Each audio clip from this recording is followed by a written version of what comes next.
Welcome to No One Told Us This. This is a space for honest conversations about women's health, hormones, and the brain, especially the parts that are rarely explained clearly.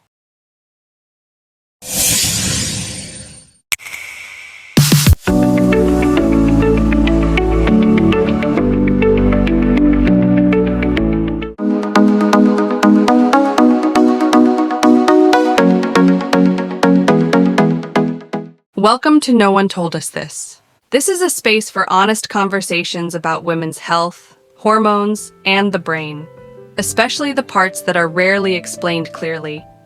Here, we talk about perimenopause, menopause, ADHD in women, and the mental and emotional changes that so many experience, but are often left to figure out alone.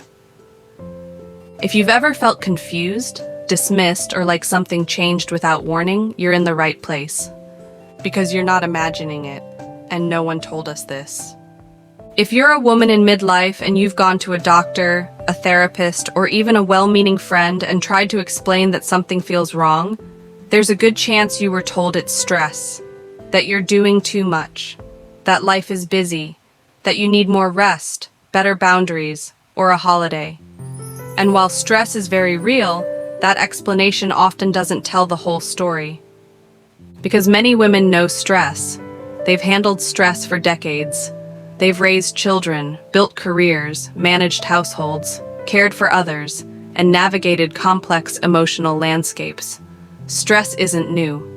What's new is how their body and brain are responding to it. And that difference matters. Stress has become the default explanation for almost everything women experience in midlife. Trouble sleeping, stress. Anxiety, stress. Brain fog, stress. Emotional volatility, stress. Difficulty concentrating, stress. But when everything is explained by stress, nothing is actually explained. The deeper question is why stress suddenly feels unmanageable when it didn't before.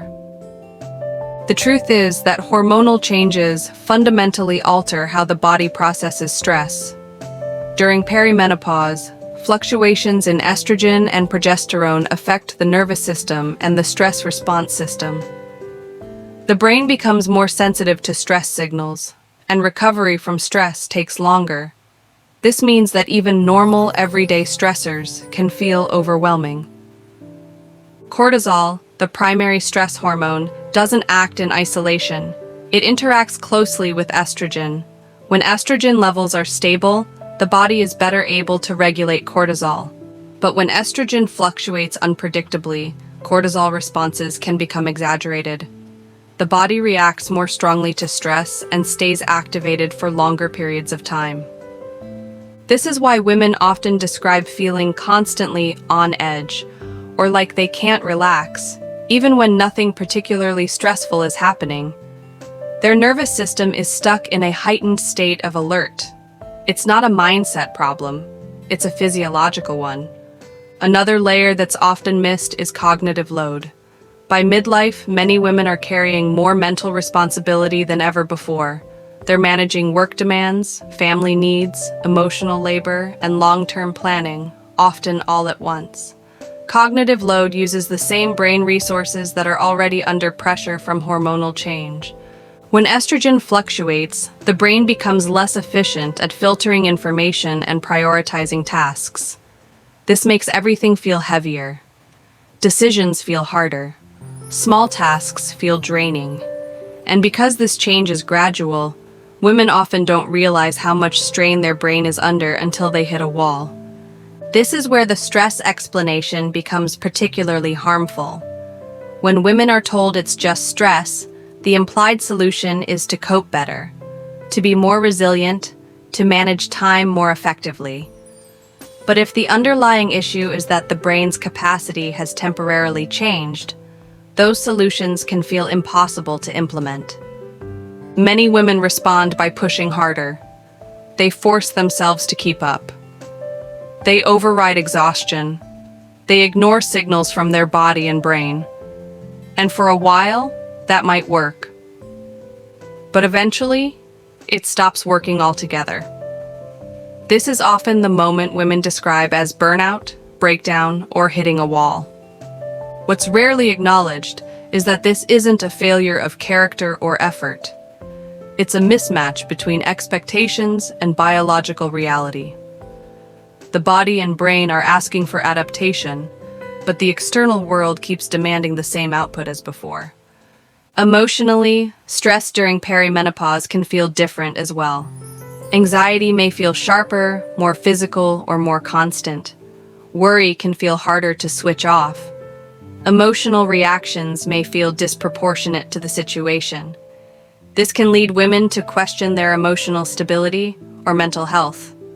But again, this isn't simply psychological. Hormonal changes affect neurotransmitters involved in mood regulation and calm. When these systems are disrupted, the brain has less buffering capacity. Emotions hit harder because there's less insulation. Sleep disruption adds another layer. Poor sleep increases cortisol levels and reduces emotional regulation. Many women don't connect their sleep changes to their stress response, but the relationship is direct. A brain that isn't getting restorative sleep is far more reactive to stress. Over time, living in this heightened stress state can erode confidence. Women may start doubting their ability to cope with life. They may feel like they're failing at things they used to handle with ease. This self-doubt can become more distressing than the symptoms themselves. There's also a gendered element to this conversation. Women are often expected to absorb stress quietly, to adapt, to keep things running. When they struggle, the assumption is that they need better coping skills, not that the system around them might need to change. Being told it's stress can feel dismissive, even when it's meant kindly. It can shut down curiosity and exploration. It can prevent women from getting the information and support they actually need. And it reinforces the idea that the problem is personal rather than biological or systemic. The truth is that stress is not the root cause for many women in midlife.